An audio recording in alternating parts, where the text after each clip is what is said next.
네, 안녕하십니까. 네. 황교안입니다. 예, 무소속 후보로 후보 등록을 하셨습니다.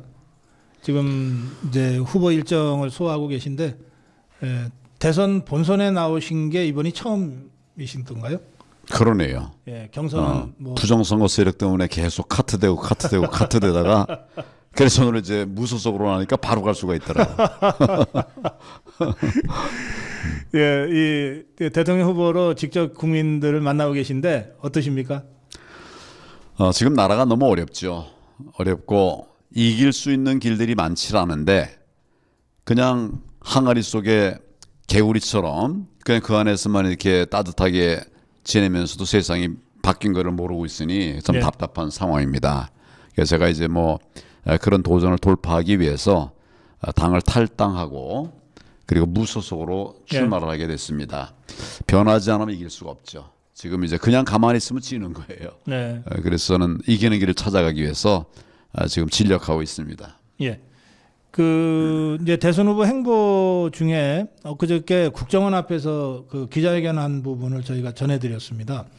예, 감사합니다. 국정원에게 대공수사권을 돌려주는 것을 공약으로 내세우셨던데 좀 설명 좀 해주시겠습니까?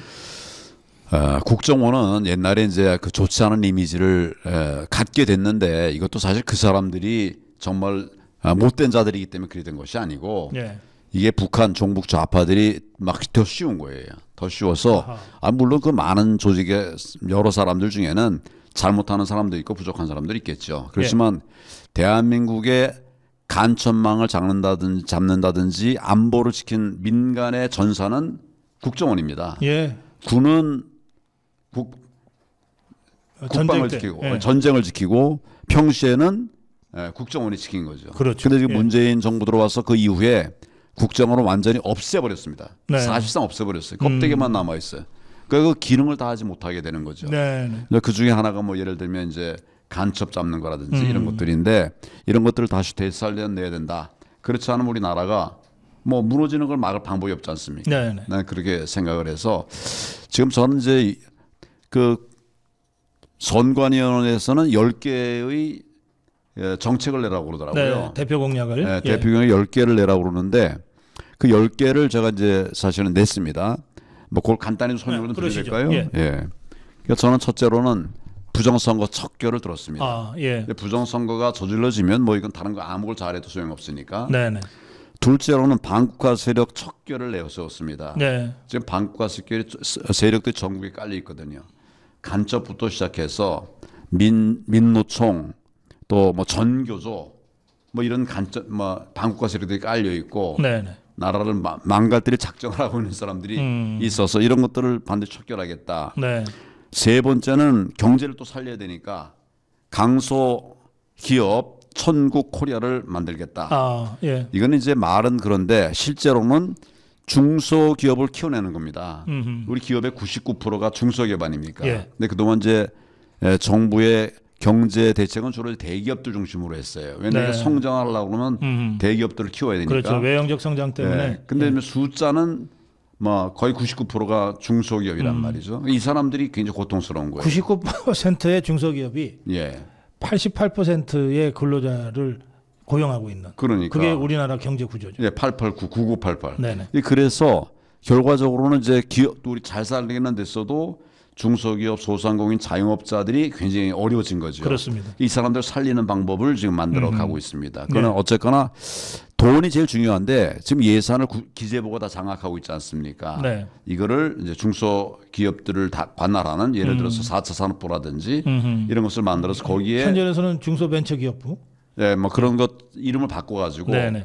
거기 중요한 것은 이제 예산권을 주는 거죠. 맞습니다. 예, 대기업 중심으로 하다 보면 돈은 많이 들어가는데 예. 중소기업들에게는 오질 않아요. 이런 부분들을 이제 하고 있고 뭐 네. 예를 들면 저는 이제 그 나라 쪽 보니까 남해안 벨트, 남해안 경제 문화 경제 벨트를 만들어야 된다. 네네. 이런 생각을 하고 있습니다. 남해안 문화예술 벨트를 문화 경제 벨트를 만들려고 그러면 이제 거리 문제가 있거든요. 네. 근데 지금 이제 마침 루프트 뭐 이렇게 루프트 뭐 해가지고 고속철 말씀. 굉장히 빨리 예. 시속 1000km, 1200km 갈 수 있는 게 있죠. 그러면 뭐 남해안까지 20분, 30분이면 갑니다. 네. 그러면 이제 거기서도 이제 산업을 일으켜서 일자리 뭐 얼마든지 많이 만들 수 있고 그러면 이제 우리가 답답하게 갇혀 있던 이런 부분들을 넘어가야 되는데 네. 이 기술이 지금 실용화되고 있거든요. 네. 네. 근데 이제 시간은 좀 걸릴 거예요. 꿈을 갖지 않으면 안 되죠. 근데 제가 볼 때는 10년 내에는 될 것 같고, 아하. 예, 그래서 그런 미래 비전을 가지고서 남해안 천국 코리아 뭐 이런 이름의 벨트를 준비하고 있고 또 네. 깜놀 제가 계속 얘기했던 10억 창업 배틀, 배틀을 매일 여는 겁니다. 매일 열어서 1등하면 10억을 주는 거예요. 일종의 경연 대회. 그렇죠, 경연 예. 대회. 예. 창업 경연 대회. 예, 창업 경연 대회인데 보통이 아니라 매일 10억씩 주는 창업 경연 대회. 예. 그러니까 이제 맨 매일 처음에 10억씩 줘도 뭐 1년 내내 해도 3,650억. 그러니까 1조가 안 되는 거네. 아니 뭐 예. 이저 택도 없습니다. 예. 그러니까 3,650억보다 행사비하면 4천억. 또 이걸 풍성하게 하려면 5천억이면 되는데 그러니까요. 예. 기업 하나만 나오면 네이버니 뭐 이런 것들이 이제 나오지 얼마 안 되지 않았습니까? 네, 20년 정도.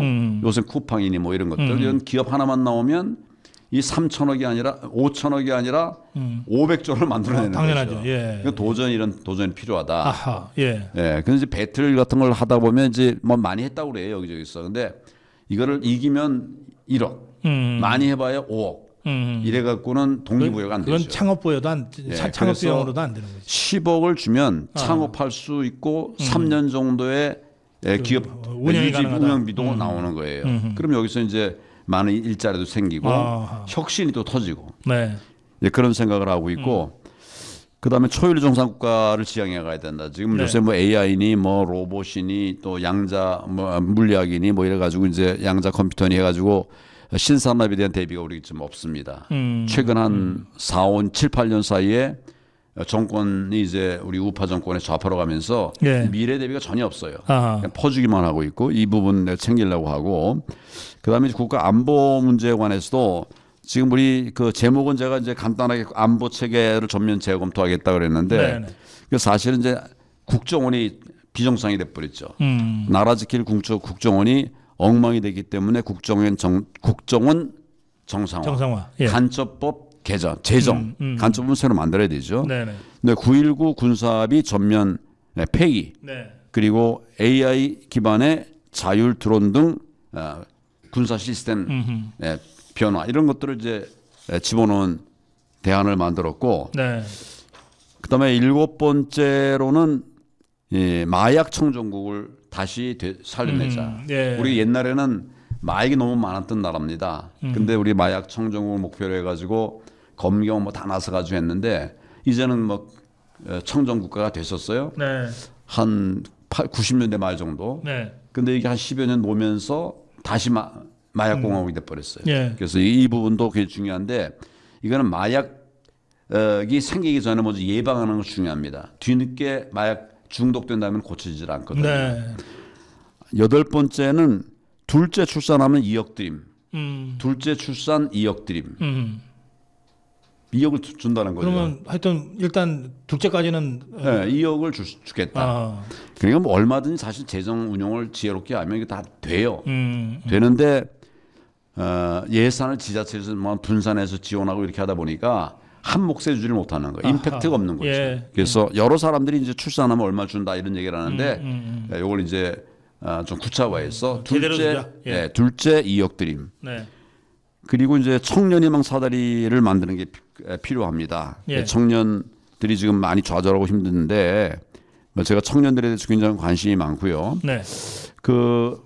이 얘기를 제가 말씀드릴 기회가 없었는데 최근의 일이기 때문에 지금 그 청년 단체 중에 자유대학 신당이라는 게 자유대학이 신당이 있어요. 있습니다. 예, 자유대학 신당. 자유대학이 신당을 추진하고 있죠. 그 자유대학에서 신당 추진하다가 이제 바로 선거 국면 들어오니까 그걸 할 수 없게 돼버렸어요. 아하. 규제가 돼버려가지고 네. 멈춰져 있지만은 저를 지원하겠다고 선언을 했습니다. 예. 자유대학에서 저를 지원하겠다고 선언을 했고 거의 간부들이 이제 저희 캠프에 들어왔어요. 그러니까 젊지만 네. 공동선대위원장을 맡고 있습니다. 그렇습니까? 예. 젊어도 사실은 능력 있으면 얼마든지 공동선대위원장 할 수 예. 있는데 이 사람 다 그럴 수 있는 역량이 되는 사람들이에요. 아하. 그래서 우리 청년들을 키워나가고 일으켜 세우는 그런 일을 이제 하고 있고요. 뭐 좀 작은 것들로 말하면 그 사법시험, 네. 사법시험 문제가 좀 있어요. 이슈가. 그거 다시 예, 사다리를 만들어주기 위해서 사법시험을 소위 그 완전히 도입하는 것이 아니라 그러니까 전면 부활은 아니고 그렇죠. 예. 양쪽 다 할 수 있게. 부분적으로. 로스쿨도 길을 열어주고 네, 네. 사법시험의 길도 열어주는. 사실- 돈 없는 사람은 사실 사법시험 아니면 길이 잘 없거든요. 뭐 일본이나 이런 데서는 지금도 그렇게 하고 있잖아요. 예, 그래서 병행해서 네. 운영을 한다. 뭐 이런 것들. 그다음에 청년을 중용하는 거죠. 네. 그 제가 뭐 여러 번 말씀드렸습니다만 OECD 국가에도 30대, 40대까지의 수반들, 저 대통령 또 국무총리 이런 사람들이 38개 OECD 국가 중에 15개가 됩니다. 하하. 그러니까 청년들이 예. 굉장히 큰 일하는 거죠. 네, 우리 마크롱도 39의 대통령 됐고 그래서 이런 기회들을 청년들에게도 줘야 된다. 네. 저는 그래서 우리 캠프에서 청년들 많이 와 있지만 청년 정책 만들지 않습니다. 청년들이 그냥 대한민국 정책을 만들게 하는 거죠. 그렇죠. 예, 예. 예. 뭐 무슨 여러 가지 정책도 그렇고 뭐 소통하는 것도 그렇고 청년을 위한 정책이 아니라 청년들이 대한민국 정책을 만들어가는. 그렇죠. 예, 그런 대한민국을 캠프다. 만들어가는 거죠. 네. 20대도 30대 아니 뭐 저 오스트리아 같은 경우는 30살에 총리가 돼가지고 지금 뭐 6년인가 7년째 했단 말이죠. 네. 얼마든지 할 수 있다. 이런 기회를 열어 드리려고 합니다. 예. 그리고 이제 그 10가지를 하라니까 네. 10번째 냈는데 10번째는 통일 비전을 제가 얘기하고 있어요. 예. 통일이라고 하는 것은 옛날에 통일 비용 때문에 다들 걱정을 하고 있었는데 이걸 문제 해결했습니다. 그러니까 사실은 이제 박근혜 정부 때 네. 통일 대박이라는 얘기를 했었는데 그 통일 대박이라는 게 통일하겠다는 게 아니라 통일 이후에 어떻게 대한민국을 키워나갈 거냐 이걸 준비한 것들이었거든요. 그 5가지를 10가지를 제가 지금 말씀드렸는데 예. 저는 이 공약에 대해서는 좀 다른 생각을 하고 있습니다. 10개 내라고 그러니까 냈어요. 100개 내라고 그러면 낼 수 있죠. 예. 얼마든지 할 수 있는데 네. 공약이 되고 있습니다. 빌공짜 공약. 빌공짜 공약. 그래서 결국은 잘 준비되지 않은 공약을 내므로써 네. 이번만 해도 뭐 2달 만에 그걸 다 하라고 그러니까 후보들이 어떻게 공약을 제대로 내겠습니까? 그렇죠. 이런 엉터리 공약을 만들어내 가지고 쓸데없는 데 돈을 투자하는 거예요. 특히 이제 민주당이 막 퍼주기 하고 있으니까. 당선되고 나면 공약은 또 이행해야 되니까 예. 대충 만들어놓은 공약 때문에 엄청난 세금이 또 낭비되죠. 세금 낭비되고 일도 되지도 않고. 예. 그러니까 나라가 지금 저 한 15년, 20년째 이런 문제 때문에 지금 정체에 빠져 있는 거예요. 그래서 나는 공약을 안 내고 싶어요. 공약 대신 일하면 되지 말로 무슨 공약을 내느냐. 이건 사실은 저는 뭐 왜 그런 얘기를 할 수 있는가 하면 이제 오랫동안 이제 여러 가지 각 분야에서 경험을 했으니까 입법, 사법, 행정 그리고 또 뭐 권한 대행도 하고 이랬으니까 뭐 여러 가지 것들을 아는데 그래도 나라의 뭐 총수로서 대통령을 꿈꾼다고 하면 그때 가서 준비해 가지고는 안 되는 거죠. 네. 공약을 낸다는 것 자체는 그때 준비한다는 거거든요. 네. 그리고 평상시에 생활한 그대로 얘기하면 그것이 그 사람이 돼야 되지. 뭐 참 멋있게 내면 뭐 그동안 해온 행태는 잘 드러나지 않고 이래 하면 안 된다. 근데 그 이재명이를 보면 아무리 그 멋있게 감추려고 해도 안 감춰지던데. 그걸 다 드러나죠. 그러니까 쓸데없는 일을 국민에게 시키는 거죠. 그래서 저는 공약은 공약이다. 뭐 실제로 일할 수 있게 바로 일할 수 있게 즉응할 수 있는 이런 후보가 네. 되겠다. 이런 말씀을 좀 드리고 있습니다. 그 중에 이제 제일 중요한 공약은 대개 1번으로 올리잖아요. 예, 그러니까 우리 황교안 후보는 1번 공약이 부정선거 척결이군요. 맞습니다. 지금 부방대 대원 활동하시는 분들이 전국에 한 10만 명 이상 되시죠? 아니에요. 솔직하게 말하면 3만 명이에요. 3만 명. 3만 명? 예, 예. 그 자꾸 왜 10만 했는지는 모르겠어요. 나 그거는 이제 내 10만 머릿속에. 명을 만들자. 만들자. 예, 10만 명 만들자. 전국에 그런, 3만 명의 부방대원들. 예, 깔려 있습니다. 지금 그 교육을 지금 받고 있죠. 우선은 이제 곧 선거가 있으니까 감시 활동 어떻게 할 건가. 감시 활동. 예, 이런 교육을 이미 시작했습니다. 그렇군요. 그분들이 전부 이번에 부정선거 감시의 그 최일선에서 활동가로 활동을 하시겠네요. 그렇습니다. 드리겠습니다. 이 사실은 그 지난번 미국 트럼프 대통령이 부정선거로 자기가 졌다고 하면서 그 부정선거 감시 활동에 변호사 6천 명과 수십만 명의 그 공화당 당원과 시민들이 부정선거 감시하고 공명선거 지키는 활동을 하셨잖아요. 맞습니다. 했잖아요. 예. 그게 트럼프 대통령이 뭐 여론조사에는 뭐 엎치락뒤치락이지만 압도적 차이로 이겨버리는데 결정적인 그 동력이었다. 맞습니다. 예. 이 사람들 방어도 하지만 사실 실제 민생이었던 언론의 가짜 언론에 나온 민생이 아니라 네. 실제의 민생이 뭐냐, 어려움이 뭐냐 이런 걸 이 사람들이 이제 많은 사람이 나가서 변호사들이긴 하지만 얼마든지 다 할 수 있는 사람들이니까 그럼요. 예. 이런 것들을 이제 대통령에게 전해줬겠죠. 네. 그러니까 정말 국민들의 마음에 맞는 언론에 보도된 것이 아니라 국민 마음에 맞는 네. 이런 정책을 만들어내고 그런 변화를 가져온 것이다. 저는 그렇게 분석을 하고 있습니다. 예. 하여튼 이번 대선에 그 우리 부방대 황교안 후보와 함께 정말 한 5, 6년 이상 되죠. 그 부정선거 투쟁을 해온 예. 그 기간 동안 정말 고생 많이 하신 이 부방대 대원들이 이번 선거만큼은 저 종북 주사파들의 부정선거 음모를 사전에 차단하고 또 그래도 하는 것들은 적발하고 맞습니다. 그리고 적발하면 현장에서 바로 투쟁하고 처벌하고. 예, 처벌하고 이런 식으로 활동을 잘 하시기를 제가 네. 지금 기대하겠습니다. 부방대가 이제 정확하게는 그러니까 숫자가 3만 2천 명이 됐습니다. 네. 3만 2천 명인데 이분들은 돈 한 푼 받는 게 없어요. 자기 주머니 털어가지고 네. 나라를 지키기 위해서 하는 사람들입니다. 네, 네. 그리고 전국에 다 있어요. 17시도에 다 그 부방대가 있고 네. 매주 화요일 저녁 9시에는 전국 회의를 합니다. 17개 시도위원장 전체 회의를 합니다. 네. 이거 한 지가 오래됐어요. 그러니까 이제 이게 저희 부방대는 뭐 분열하고 다투고 흩어지진 않지 않습니까? 이런 힘이 되는 거죠. 모여서 네. 계속 논의를 하니까 오해들이 없어. 오해들이 있으면 해결되고 있어. 이렇게 이제 하고 있는 아주 새로운 틀이고 그다음에 무엇보다 중요한 거는 애국심이 강합니다. 네. 애국심이 강해. 그래서 싸울 때는 또 싸울 줄 알고. 이게 부방대 대원들 중에 많은 사람들이 뭐 고소되고 뭐 잡혀가고 뭐 그랬어요. 그러나 형사 처벌된 거는 거의 없습니다. 아하. 나는 계속 법조인 출신이고 하니까 네. 법에 대한 얘기를 하고 설명을 했고 어떻게 하면 안 되고 어떻게 해야 된다라고 하는 네. 얘기도 이제 교육을 계속 아까도 어디까지나 적법적으로 합법적으로 활동해야 된다. 어려워도 적법 활동을 하자. 힘들어도 적법 활동하자. 근데 거꾸로 이 선관위가 네. 불법을 가지고 우리들에게 강요하는 수가 많이 있어요. 그래요. 법이 아닌 걸 갖고서 자기들이 뭘 규정 만들어 놓고서 법에 어긋난 규정을 만들어 놓고서 어허. 그 규정을 지키라는 거예요. 네. 그러니까 부방대 대원들은 이제 우리가 다 교육을 했어요. 법도 나눠주기도 하고. 예, 그래서 이제 그걸 교육을 했기 때문에 아니다. 뭐 예를 들어서 투표관리관이 투표용지를 배부할 때는 개인의 도장을 찍도록 돼 있어요. 그래요. 예. 사전 투표든 당일 투표든. 법에 그렇게 돼 있어요. 법에 딱 개인 도장을 찍는다. 네. 또 사인을 찍는다. 이렇게 돼 있어요. 그 사인이라는 개인 도장이고 개인 도장.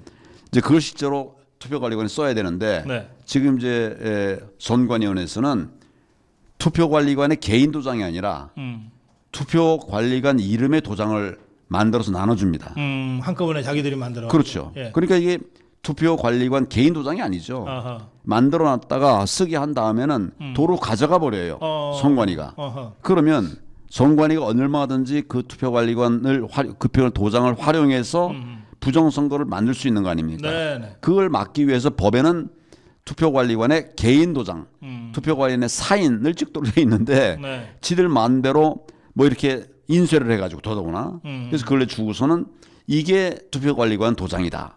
이렇게 속이고 있는 거예요. 네. 국민들이 속고 있는 겁니다. 이 부분을 제가 계속 얘기를 하는데 그걸 얘기하다 보면 무슨 집회 현장을 선거 관리 현장을 문란하게 했다. 소란을 피웠다. 이래가지고 경찰에 신고하고 경찰은 또 와서 체포하는 놈도 나오고 그래서 정말 법이 다 무너져 버렸습니다. 네. 그런 활동들을 하는데 치열하게 하는데 그러니까 나중에는 이제 선관위가 부방대를 딱 타켓으로 해서 여러 가지 규제를 만들어 두기도 하고 그래요. 아, 그래요. 그러나 법에 따라서 우리는 가고 있거든요. 그러니까 가짜 규정을 만들어도 우리는 묵살하고 넘어가고 싸우고 있습니다. 알겠습니다. 대단한 사람들이죠. 예. 근데 지금은 제가 이제 이 선거 때문에 출마하면서 그런 사람 단체장을 하면 또 안 된다고 돼 있대요. 그래서 그 사퇴하고서 부방대를 회장 대표를 사퇴하고 그러나 뭐 제가 없어도 얼마든지 좀 잘하고 있습니다. 아주 멋지게 하고 있습니다. 알겠습니다. 자, 우리 지금 신부는 무소속입니다. 무소속 대통령 후보 황교안 후보와 함께 말씀 듣고 있는데요. 무소속 7번입니다. 7번. 7번. 럭키 세븐입니다. 어떻게 제비를 뽑았는데 예. 우리가 7번이 뽑혔어요. 예. 예, 무소속 7번 후보 황교안 후보입니다. 자, 그런데 지금 이제 황교안 후보와의 그 대담을 들으시면서 두 가지 댓글이 지금 많이 올라오고 있습니다. 하나는 황교안 후보 파이팅 댓글입니다. 감사합니다. 그다음에 또 하나는 김문수 후보와 단일화를 언제 합니까? 이런 질문이세요. 지금 제가 이미 지난번 2019년 당대표를 할 때 네. 제일 먼저 내걸었던 기치가 단일화입니다. 예. 우리 홍준표 후보가 그때 고전에서 대선에서 24%를 얻었고 네. 또 문재인이 41%를 얻어가지고 대통령이 된 거 아닙니까? 그래요. 예. 근데 그때 안철수 후보가 있었어요. 안철수 후보가 그때 얻은 게 21%입니다. 21입니다. 둘만 합해도 45가 되죠. 45. 예. 문재인이 이길 수 있었어요. 네. 그리고 거기다 유승민까지 있었으니까 네. 확실하게 이길 수 있는데 졌단 말이죠. 그래서 제가 다 뭉쳐야 된다. 그래야 이길 수 있다. 이런 얘기를 계속했죠. 그런데 지금은 그 사이 놈들이 또 판을 바꿨어요. 우리 마음대로 안 돼요. 우리 다 합쳐도 이재명을 못 따라갑니다. 지금 그렇지 않습니까? 뭐 50%에 돼. 50%인데 35%뭐 5% 이래봐야 40%밖에 안 되잖아요. 네, 네. 결국은 다 뭉쳐가지고 지는 거예요. 저는 그래서 이걸 뚫어갈 수 있는 돌파 후보가 바로 부정선거다. 그다음에 역공이다. 부정선거 수사를 하면 네. 뭐 저들의 뭐 엉터리 국회의원들을 막 정리할 수가 있지 않습니까? 예. 역공을 하는 거예요. 저들은 옛날에 문재인 정부 출마하고 나서 우리에게 무슨 적폐 수사를 한다 그러고 난리를 피우지 않았습니까? 예. 우리도 역공을 하는 거죠. 이들이 예. 잘못하는 것들이 얼마나 많이 있습니까? 그래서 그런 것들이 전략이어야 되고 그래야 이길 수 있는 거예요. 아까 네, 말씀드린 대로 네. 다 합쳐봐도 저놈한테 안 된단 말이죠. 저놈이 아니라 이재명 후보에게 안 되는 거예요. 그러니까 특단의 대책이 필요한데 그걸 하라고 계속 얘기도 안 하니까 네. 그래서 내가 그 부분을 키워내는 겁니다. 알겠습니다. 예, 그렇게 해야 우리가 이길 수 있는 길이 생기는 거죠. 지금 이제 우리 황교안 후보 말씀은 자유파 진영으로 분류되는 사람들이 다 합쳐도 이재명이한테 안 되는 여론조사 상황에서는 그렇습니다. 예. 합쳐서 지는 결과가 되니까 그보다는 부정선거 투쟁을 더 가열차게 함으로써 이 구도 자체를 바꾸는 역할을 앞으로도 하겠다 이런 예, 말씀이시고. 틀을 바꿔야 됩니다. 예, 그런데 또 이게 선거가 굉장히 그 다이내믹하게 지금 진행되고 있어서 김문수 후보는 어쨌든 상승세를 타고 있습니다. 여론조사를 보면. 그렇죠. 아, 그리고 좋은 이재명이는 일이죠. 지금 약간씩 이제 정체, 떨어지고 정체나, 있고, 예. 정체나 약간 떨어지고 있고요. 자, 그럼 이런 상황에서는 저는 다음 주 주말 정도 되면 그 이게 아주 박빙혼전으로 또는 골든 크로스도 기대해 볼 만하다. 지금의 추세가 계속된다면. 예, 예. 그럼 그 시점 가서는 이제 단일화를 좀 진지하게 생각해 상황은 보실 이제 수 계속 바뀌는 있으신가요? 거니까 예. 상황 계속 바뀌는 건가. 네. 이제 근데 최근에 하여튼 뭐 우리 청년들이 네. 저를 지지하고 있습니다. 아까 네, 네. 말씀드렸지만 네. 청년 그동안 청년 활동을 해왔던 최근에 대통령 탄핵 이후에 청년 활동을 했던 사람들이 이제 사실은 저를 돕고 있어요. 네. 우리 캠프에도 들어와서 예. 공동 선대위원장 맡고 네. 이 청년들이 큰 변수라고 생각합니다. 아하. 예. 이 사람들이 커질 때 어디까지 커질 것인가. 우리 상상하지 못했던 이런 변화가 있을 수 있거든요. 네. 그래서 정치는 늘 생물이니까 그런 상황을 보고 미리 전제해서 할 필요는 없다 이런 생각을 합니다. 알겠습니다. 다 열어놓고 가되 중요한 것은 부정선거가 이번에는 절대 자행되지 않도록 막는 네, 것이. 부정선거를 막지 않고서는 우리가 무조건 지는 거예요. 그럼요. 예. 예. 그래서 부정선거를 막아내자. 그리고 말씀하신 대로 정치는 생물이니까 그 다른 여러 가지 가능성은 다 열어놓고 가보자. 일단 그렇습니다. 2030의 움직임을 주목하면서 가자. 예, 그렇습니다. 예. 자, 황교안 후보와의 대담이었습니다. 마무리 한 말씀 듣겠습니다. 벌써 끝이군요. 정말 국민 여러분에게 죄송합니다. 정치가 잘해서 걱정을 안 드려야 되는데 뭐 정치가 결국 국민들의 큰 부담이 되고 있고 참 아픔이 있죠. 그리고 그렇게 되면서 우리나라가 잘 되면 좀 좋았겠는데 우리나라가 지금 한 10년, 20년째 이렇게 정체 상태입니다. 사실은 정체 상태예요. 이걸 끌 수 있는 돌파가 필요한데 그러려고 그러면 우리 우파가 연속 집권을 해야 됩니다. 우리 우파가 연속 집권을 합니다. 이재명은 안 됩니다. 이 민주당은 안 되는 거죠. 여기에서 우리가 승리의 길을 찾아 나가는데 쉽지 않죠. 지금은 너무 불리하고 열악한 이런 상황인데 반드시 이길 수 있는 길들을 국민 여러분과 함께 만들어 가겠습니다. 저는 무소속 7번입니다. 저는 무소속이라고 하지 않습니다. 국민 후보 7번이라고 합니다. 저는 국민들이 뽑아준 후보예요. 그래서 국민 여러분과 함께 나라를 세워나갈 수 있도록 최선을 다하겠습니다. 많이 도와주시기를 바랍니다. 네. 저 대부분의 대선 후보들이 뭐 여의도에 뭐 터가 좋다는 뭐 그런 그 빌딩들의 사무실을 차렸어요. 그런데 황교안 후보 사무실은 여의도가 아닌 걸로 용산에 있습니다. 예, 국민 속으로 들어가는 부방대 활동 해왔던 그 사무실 거기입니까? 그렇습니다. 예. 그 주소 좀 남겨주시고요. 저 우리 참 그리고 예. 오늘 저녁에 아까 제가 메모에 잠깐만. 예, 그러시죠. 예. 오늘 이따 2시에 오후 2시에 중앙선거방송위원회 예. 네, 그 앞에서 저희들이 모임을 한번 갔습니다. 그러니까 중앙선거방송토론위원회 사당역 6번 출구 앞입니다. 사당역 6번 예, 출구. 거기서 이제 이 선거 관리의 불공정성에 대해서 제가 좀 얘기를 하려고 합니다. 이거는 예, 어떤 말씀이신지 얘기인데 지금 해주시죠. 예, 그러니까 무소속 후보자 네. TV 토론에 있어서는 예. 기회가 없어요. 예, 마지막 한 번 딱 그것도 시간도 짧게 주고 이렇게 놓고서 그다음에 그 후보들 뭐 하여튼 뭐 여러 사람이 막 잡탕으로 섞여 있습니다. 그러니까 말할 수 있는 시간도 짧고 네. 밤 10시인가 뭐 12시인가 해요. 밤 12시 하는 것 같아요. 일부러 저 시청률이 안 나오는 시간. 네, 그렇죠. 예. 예. 그러니까 정말 말도 안 되는 이런 불공정한 진행을 하고 있는데 이 부분에 대해서 규탄하고 근데 선관위가 부정선거 의혹에 대해서 우리가 계속 지적을 하니까 해명을 하는데 해명을 할 때마다 다 거짓이에요. 김용빈 사무총장이라는 자가 네. 말하는 때마다 속이거나 감추거나 감췄다가 다시 드러나면 그 다음에 또 기자회견 한다고 해요. 또 속이거나 계속 이런 것들이 반복되고 있기 때문에 네. 이런 것들을 지적하는 국민 앞에 정말 냉혹하게 지적하는 이런 네. 기자회견을 하려고 합니다. 많은 분들이 함께해 주시면 고맙겠습니다. 지금 그 선거방송을 주관하는 쪽에서는 뭐 몇 가지 기준을 갖고 있습니다. 지난 선거 때 정당 득표율이라든지 또 최근 네. 여론조사에서 후보가 뭐 몇 % 이상 나왔다든지. 이제 그 말은 뭐냐 하면 결과적으로 구태 정치인들을 키우겠다는 거예요. 그렇죠. 예. 전에 했던 사람들이 기회를 주겠다는 네. 거죠. 정치는 사실은 새로 시작하는 사람들에게 오히려 거꾸로 역기회를 줘야 되지 않습니까? 네네.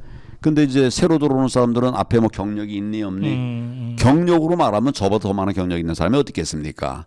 저를 저 구석으로 몰아놔가지고 보이지도 않는 시간에 이런 걸 한 거예요. 정말 불공정하기 때문에 네. 이런 점은 뭐 제 문제가 아니라 미래 세대를 위해서 그렇습니다. 젊은 예. 사람들이 이렇게 되면 정치에 진출할 수가 없어요. 네. 이걸 열어주기 위해서라도 제가 이제 이런 기자회견을 예. 그러니까 합니다. 이런 장치는 그 기득권 카르텔의 유지 존속을 위한 장치로 악용되고 있기 때문에 맞습니다. 문제를 제기하시는 거고 예.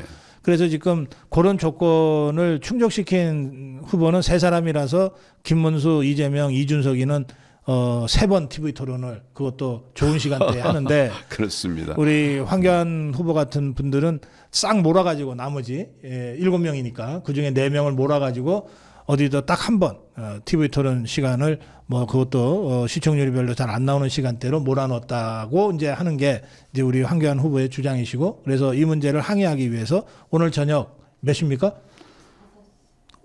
행사 자체는 예. 오늘 집회 자체는 오늘 2시에 합니다. 오늘 2시. 예. 그렇게 하고 이제 중앙선거방송위원회 앞에서 합니다. 사당역 6번. 사당역 6번. 오늘 오후 2시요? 그렇습니다. 많이들 오셔서 네.